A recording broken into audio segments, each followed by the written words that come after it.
Artificial intelligence పై ప్రపంచవ్యాప్తంగా భిన్న అభిప్రాయాలు ఉన్నాయన్నారు బ్రిటన్ మాజీ ప్రధాని రిషి సునక్.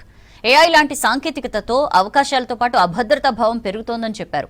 భారత్ లాంటి అభివృద్ధి చెందుతున్న దేశాలు సానుకూలంగా చూస్తున్నాయని తెలిపారు. పాశ్చాత్య దేశాలు మాత్రం అభివృద్ధి చెందుతున్న టెక్నాలజీపై ఆందోళన చెందుతున్నాయన్నారు. ఢిల్లీలో జరుగుతున్న ఏఐ సమ్మిట్లో పాల్గొన్న సునక్ మెటాకు చెందిన అలెగ్జాండర్ వాంగ్ తో కలిసి చర్చలో పాల్గొన్నారు. And they said to me, you know what, Daddy? They said, if AI takes over the world, we want to have been kind to the AI. And I thought that was good insurance policy. But it kind of, it touches on this anxiety. They're very wise. Yeah, in that maybe.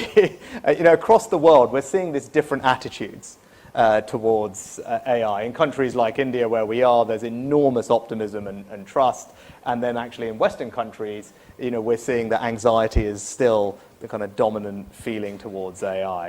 Now, I think closing that confidence gap is as much a policy task as it is a technical one. But I'd love to just get your thoughts. I mean, obviously you are at a B2C company dealing with billions of consumers every day. How do you think about this trust question? How do we get trust up in places where it is not, for something that you believe, I believe, and everyone in this room probably believes can do untold good? And I think you touched on India. India has recognised that technology leadership exactly does not depend on just inventing the technology. It's about how effectively you deploy it. And they here are focused on mass broad adoption, and obviously supported by a few critical attributes. You have a very AI deep talent pool here. You talked about the rails for distribution. Obviously the digital public infrastructure here are the ID, UPI, the payments infrastructure, and then most recently the Ayushman Bharat health accounts provide these infrastructure rails to distribute apps to over 1 billion people, and they obviously have a population that's supportive of it. And I think focusing on that has allowed India to position itself as a leader by pursuing the deployment and adoption strategy.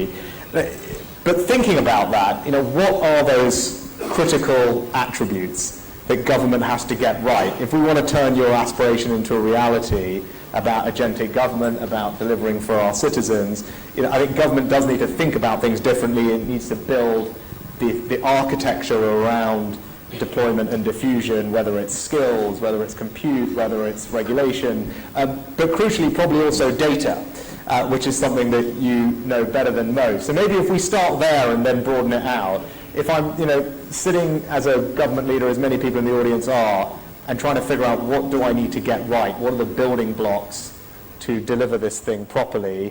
Let's start with data, and what would your advice be there, and then we'll broaden it.